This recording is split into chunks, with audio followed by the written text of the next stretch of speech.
கானக்குயில் தென்னிந்தியாவை மட்டுமல்ல உலகையே தன் குரலால் வசீகரித்து கொண்டிருந்த எஸ் ஜானகி அம்மா மறைந்து விட்டார். இது ஒரு பெரிய ஒரு அதிர்ச்சி. சுமார் 50,000 பாடல்கள் பாடியவர், சுமார் 18 மொழிகளில் பாடியவர், இப்படி ஒரு பெருமை கொண்டவர்.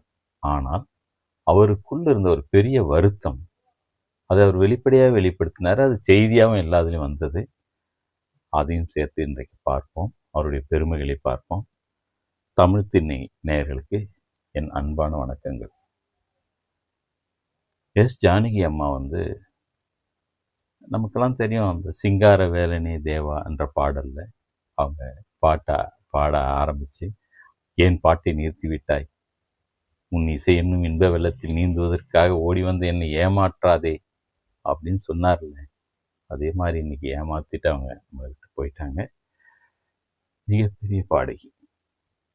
தமிழ், தெலுங்கு, கன்னடம், மலையாளம், வங்காளம், பிரான்ஸு, அமெரிக்கா, மற்ற எல்லா மொழிகள்லையும், உலகத்தில் இருக்க 18 மொழிகளில் அவங்க பாடியிருக்காங்க. ஒரிசா, எத்தனை மொழி, இந்தி, அவங்க பாடாத மொழியே இல்லை இந்திய மொழிகள் என்ற அளவுக்கு அவங்க தொடர்ந்து பாடி வந்திருக்காங்க. அந்த மாபெரும் பாடகியினுடைய மரணம் ஒரு உலுக்கி இருக்கு. பிரதமர்லேருந்து கிட்டத்தட்ட ஒரு 5 மாநில முதல்வர்கள் இரங்கல் தெரிவிச்சிருக்காங்க. உடனடியாக இன்னும் கூட தெரிவிக்க போகிறாங்க. நேராக போய் அஞ்சலி செலுத்திட்டு இருக்காங்க. மைசூரில் அவங்களுடைய உடல் இன்று 3 மணிக்கு மேலே இறுதி சடங்கு நடக்க இருக்கிறது. இந்த நேரத்தில் அவங்களுடைய பெருமைகளை நம்ம பார்ப்போம். கிட்டத்தட்ட KV மகாதேவன், MS விஸ்வநாதன் காலத்தில் தொடங்கி இளையராஜா, AR ரஹ்மான், அனிருத் வரைக்கும் அவங்க பாடியிருக்காங்க. கிட்டத்தட்ட 3 தலைமுறைகள் அவங்கள கொண்டாடி இருக்கு. எம்ஜிஆர், ஜெமினி, சிவாஜி, முத்துராமன் காலத்தில் இருந்து இன்னைக்கு இருக்கிற தனுஷ், சிம்பு வரைக்கும் அவங்க பாடியிருக்காங்க. இப்படி ஒரு பெருமை யாருக்கும் கிட்டியது இல்லை. நம்மளே சொன்ன மாதிரி காற்றில் உந்தன் கீதம் அப்படின்னு ஆரம்பிச்சாங்கல்ல, அப்படிதான் இருக்கு. அவங்களுடைய பாடல், அவங்களுடைய குரல் காற்றில் மிதந்து கொண்டிருக்கிறது இன்றைக்கு. அந்த மாபெரும் இசை மேதை. அவங்க ஒரு படத்துக்கு இசையமைச்சும் பாடினாங்க. பாடல்கள் எழுதி இசையமைச்சு பாடியிருக்காங்க. பல்துறை வித்தகர் அவங்க. பெரிய படிப்பு. அவங்களுடைய டிகிரி வாங்கினாங்க, இதை வாங்கினாங்க, இத்தனை மொழி படித்தாங்க, இவ்வளோ டிகிரி வாங்கிட்டாங்க, MBA பண்ணாங்க என்பது போன்ற ஒரு இதுவும் இல்லை அவங்களுக்கு. நான் பார்த்த வரைக்கும் இல்லை.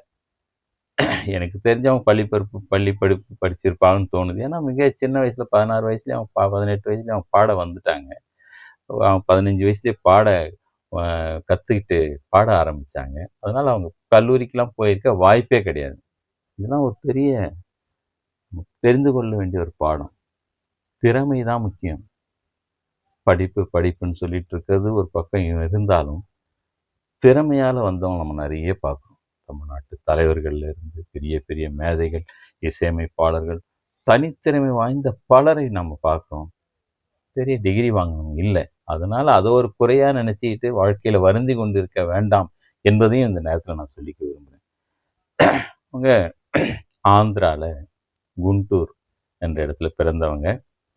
சென்னையில் AVMோட சேர்ந்து தான் அவங்களுடைய முதல் படத்தை இங்கே இதை பாடி ஆரம்பித்தாங்க. கண்டசாலா கூடலாம் பாடினாங்க. அவங்க எவ்வளோ பழைய ஆட்கள். TMS, PB ஸ்ரீனிவாசுல, SP பாலசுப்ரமணியம், இப்படி நிறைய அவங்க பாடின ஆட்கள்லாம் பார்த்தீங்கன்னா அந்த காலத்துலேருந்து இப்போ இருக்கிற பாடகர் வரைக்கும் அவங்க பாடியிருக்காங்க. அதாவது வாழ வைக்கும் காதலுக்கு ஜே அப்படின்னு பாடுவாங்க. அப்புறம் ஒரு ரொம்ப தன்மையாக உன்னிடத்தில் என்னை கொடுத்தே அப்படின்னு பாடுவாங்க. அவங்க எந்த எக்ஸ்ட்ரீம் போவாங்க. இந்த பாட்டு பார்த்தீங்கன்னா என்ன, நிலா காயுது நேரம் நல்ல நேரம் அப்படின்வாங்க. ஒரு கிக்கான ஒரு குரலில், ஒரு ஹஸ்கி வாய்ஸில் அப்படியும் பாட தெரிஞ்சவங்க. தெய்வீகமான வேற ஒரு குரல்லையும் பாடுவாங்க. பிஞ்சு குழந்தைகள் அந்த குரலில் பாடுவாங்க.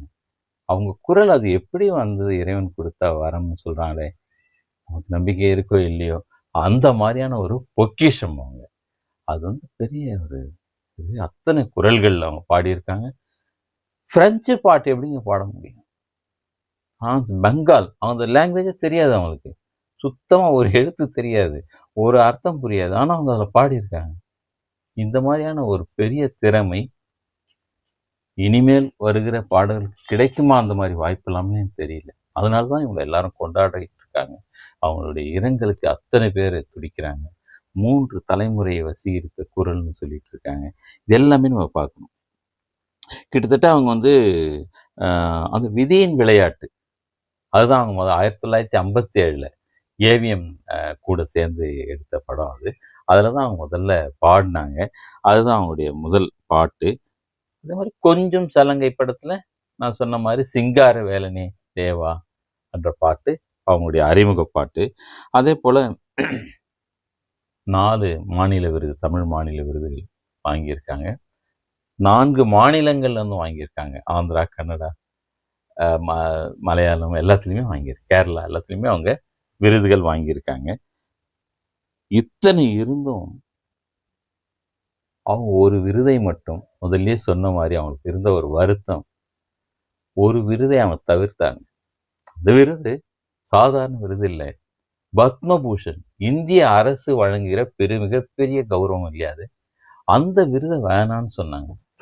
அதுக்கு ஒரே காரணம், தென்னிந்திய கலைஞர்களை தொடர்ந்து புறக்கணிக்கப்படுறாங்க.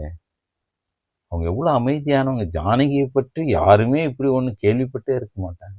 ரொம்ப அமைதியாக தான் உண்டு தான் வேலை உண்டுன்னு இருப்பாங்க. வந்து பாடிட்டு போகிறவங்க அவ்வளோதான்.